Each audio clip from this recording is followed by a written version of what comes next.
Hello, welcome back to another episode of Just for Today. I'm Jamal Normie. Hey, I'm Miranda, the addict. And today's topic of discussion is going to be change. We're going to work from the Serenity Prayer, which is a prayer.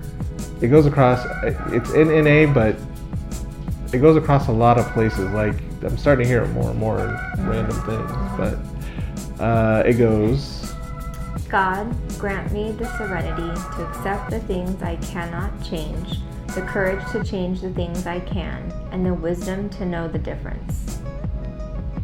Serenity Prayer. So let's break that down. So it talks about change. So the reason,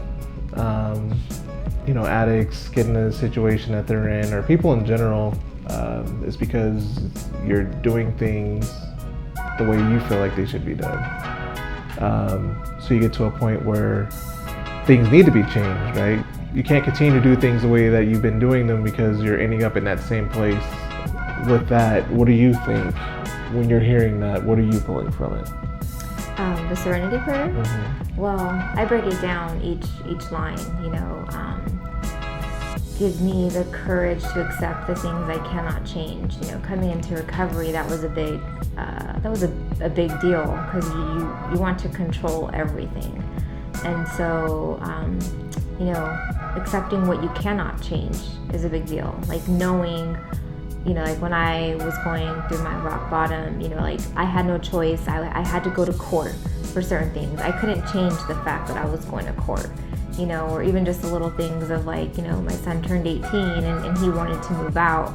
Yes, we all want our kids to move out because that's a good thing, but I have control issues, and so I got butthurt and I didn't want to let him go, but I had to accept that. I had to accept that I can't change the fact that he's 18, he's an adult now, and he's going to have his own life.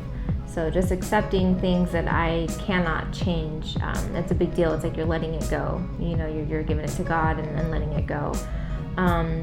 The courage to accept the things I can change, knowing, okay, well, I can't change that I have to go to court, but I can change how I'm reacting to it or how I'm responding to it. I can change my choices, the choices that I make every day. I can change, my reactions, which ends up being my emotions. I can work on my emotions, on how I respond to certain actions, and just knowing the difference that there are things that I'm not going to be able to change, and knowing the difference that there are things that I can change.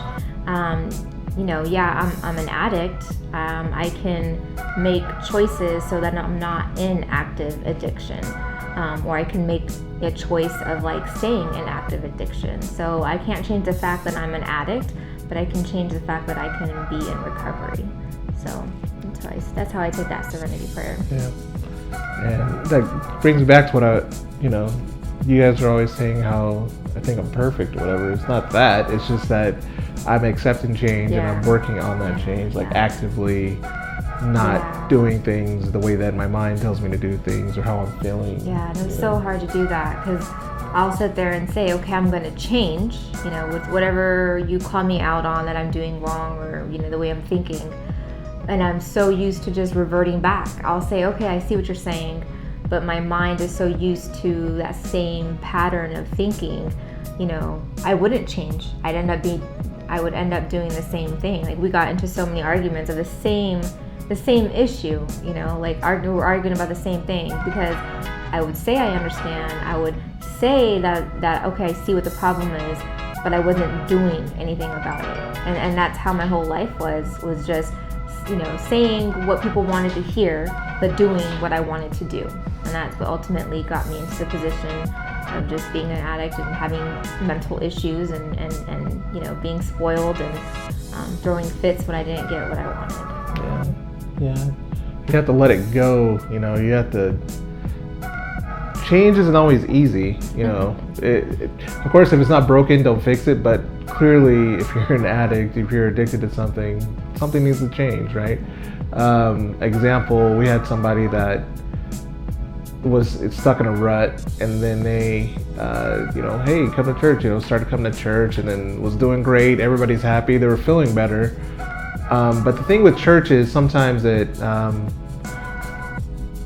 when you have a bad spirit about things, like you hear something that you get like defensive, like you hear things like someone's saying something that's correct, and then it's touching that nerve because you're sensitive to it. Yeah, you get personal. You think you get in your head and you think that it's about you, and it's not. But it is ultimately. It's hitting a point of something that needs to change inside of you.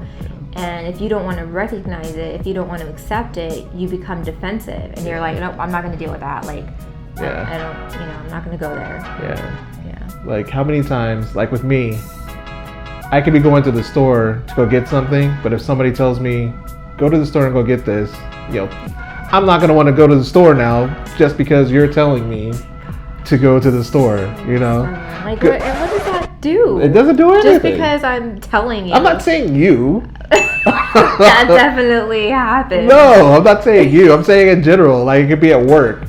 I could be going out to go and change a printer, and then they're like, instead of asking me, hey, will you go do this? They'll say, go do this, and then something in your head, goes, and then it's like, no, I ain't gonna do this. Same sort of concept, we're like, and it wasn't about you. You still do that. You mean I still do that? Still do that. I'm perfect. Oh my gosh. No. Does he ever? And then wait, just to point that out. So I know that that's how he is, but I know since I know that that's how he is, I have to stop and like think about how I'm going to word certain things. If I want him to do something, I have to make sure and be aware that I'm not saying, hey, put the dishes away, or hey, go get this for me. I have to stop and like make sure I'm wording it correctly and just say, hey, can you give me a cup of water? Hey, can you go to the store and get milk? And most of the times it doesn't work because he's stubborn, and if he doesn't want to do anything, he's not going to do it. Anyways, that had nothing to do with us. I was saying in general, and how people in general do this was not about us. And I don't do that. You do. Oh my gosh, do you? Oh my gosh. She's lying. Oh wow. I'm perfect. Somebody needs to accept I'm perfect. Anyways, so we had this person. We got them to go to church. They were in a rut. They got her to go to church. Everything was going great and starting feeling good. And then you hear the pastor say things, and it hits that nerve. It's like where you're hearing where you're doing something wrong, and then you're getting called out about it, but it's not specific to you. It had nothing to do with you specifically. It's just a general. That's what happens when you go to church. We're not perfect, so we're gonna mess up. So when you're messing up and you're hearing that you're messing up, you're gonna be like, I don't want to hear this, right? So this person stopped going to church, and then decided that they wanted to do things their way in a different way, right? So they're still doing things. The idea of the issue is that you're thinking about it and you're doing it the way that you think that it should be done. Mm-hmm. That's the core of the issue. You make a little change, but you're still molding it to where you want to. Instead of it being a way that that's supposed to be done, you have it over here. You're taking the same thing that you're doing. You're just turning it a little bit. Yeah. But the issue isn't that it's not being done differently. The issue is that you're the one that's doing it. Sometimes it has to change. You have to go from you having your hands onto it to allowing God. God give us what is it? God grant me the serenity to accept the things I cannot change. Right. So God will give you that. He'll give you that, and he'll give you the courage to be able to do it if you're seeking him. And then what's the last part? The wisdom to know the difference. The wisdom to know the difference. So the wisdom comes in where, these are two different things. It's the way you're wanting to do it, and the way he wants you to do it. You get stuck in doing it the way that you're doing it, but the core is that you're thinking about how you want it done. It's not different. Like in reference to like the addiction, there were so many times in the past where when I knew I had a problem, but I physically, mentally, I could not stop myself. And so, okay, well, let me do this. So I tried to control it. Didn't matter which way I controlled it because it was me trying to control it and not God. I didn't give it I didn't give it away to God to help me. I was still in the same negative cycle like for years and years and years. It wasn't until, I surrendered and I gave it to God and I asked God to help me. He's the one that's making the changes. And now I'm nowhere near where I was 2 years ago, and so if I could sit here and make changes and, and ask for God's help, but if I'm still tweaking it and I'm still putting, what I want in it, it's you're not going to change. You're going to stay in that same cycle. It's not true change, So that makes me realize how much change I've made or had done in my life from 2 years ago. Giving it to God and having God help me make those changes. And it's not easy. It's not easy, but it gets better. And it's such a beautiful thing having that relationship with God, because it's no longer all on you.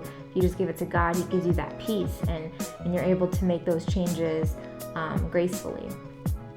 But would you say, like right now, you don't have a craving for it at all, right? No. But ironically, last night, I had a dream about it last night. And so because I'm still working on my steps, and so when you're working on your steps, you're, digging deep down inside. And every time I work on certain questions, it brings back memories. It brings back things that you don't want to deal with. So the craving is totally gone. I gave that to God. And so I woke up, I'm not going to lie, I woke up cranky today because I did have a using dream. You have dreams of using, and then it was a lot harder to deal with in the beginning, because you would have a using dream. You'd wake up and that's what you wanted to do. You wanted to go use because that feeling was there. I had a using dream last night. It was so detailed. I woke up cranky. I'm not gonna lie. I woke up cranky, but I had to sit there and I had to pray. I prayed all morning. I even went to church and was praying because it's always gonna be there. But so to answer your question, no, I don't crave it anymore. But I'm still dealing with it. I'm still dealing with the issue. But you're supposed to talk to your significant other when these sort of things happen, right? Yes. Why am I just now hearing about this? Because you didn't ask me how did I sleep. Usually every morning we wake up, that's the first thing he says, how did you sleep? And today's Sunday, it's a church day, we wake up, our mornings aren't our chill, we got things to do. And so I woke up and I had to I was praying to myself. I had to I had to accept it inside and not respond or react about it, So I got up, made my coffee, got ready, for church and was asking God to give me the serenity to accept the things I cannot change. I couldn't change that. All right. But yeah, so you don't crave it anymore ultimately.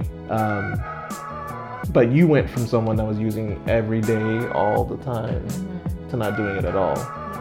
But there's been times throughout the past where you probably tried to quit and try to change things on your own, thinking that. So I remember you saying how you moved. I moved far away, right? Trying to make it harder to get it. That didn't help. There's times where you will even throw away the stuff. I go trash digging. You go in, I'm like, okay, well, it's in the trash, it's in the dumpster, it's out on the curb.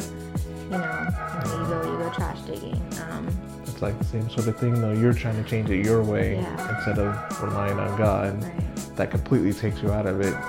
The issue in that is that you, it's you, it's me, it's whoever, it's you. If you're trying to do something your way, it's not gonna work. Likely, you're making it harder than what it needs to be. But that's what change really is. You have the courage to allow God to change it for you. Absolutely. So this person, they took that first step to make a change, going to church, and then a little bit more. But then, they slowly started to recede, doing it my way. So now we're way back over here. All this time has passed.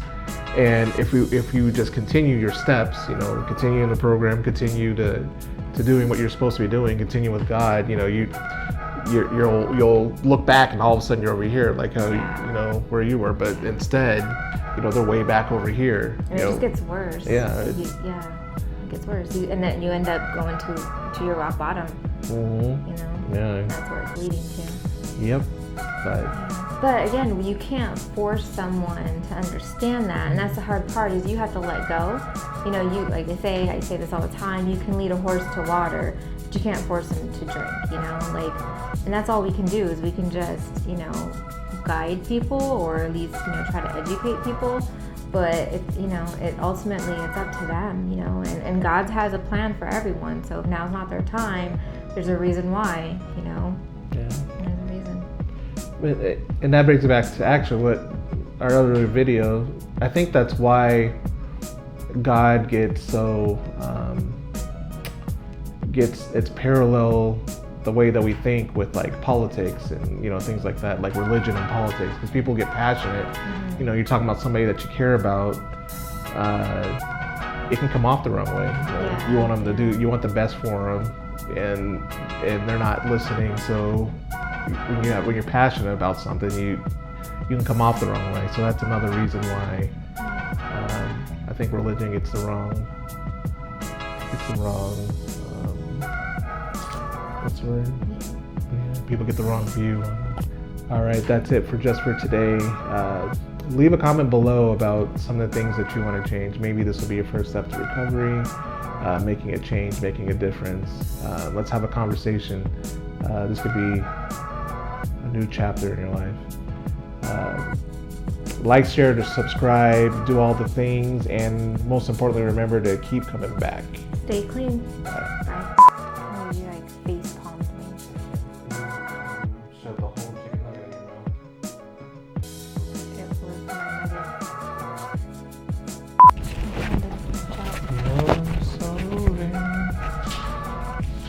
I bet you think this song is about you because you're vain. Yeah. So, what's the title?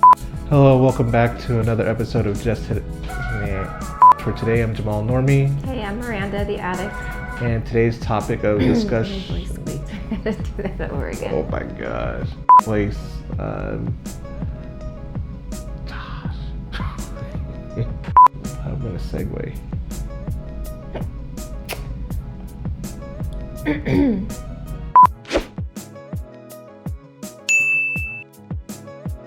But if you get stuck, what's the word I'm thinking? Going back to wait, what was it that I was gonna say? What's the word? People get the wrong view. I swear. It was fine, and then it's starting to come. What do you mean it was fine? I checked before we started. Miranda, if this has been out this whole time, go sit down. Are you kidding me right now? To recovery or to making a change, making a difference. Any other notes? Do you have other notes on it? Mm-hmm. Was it? Mm-hmm.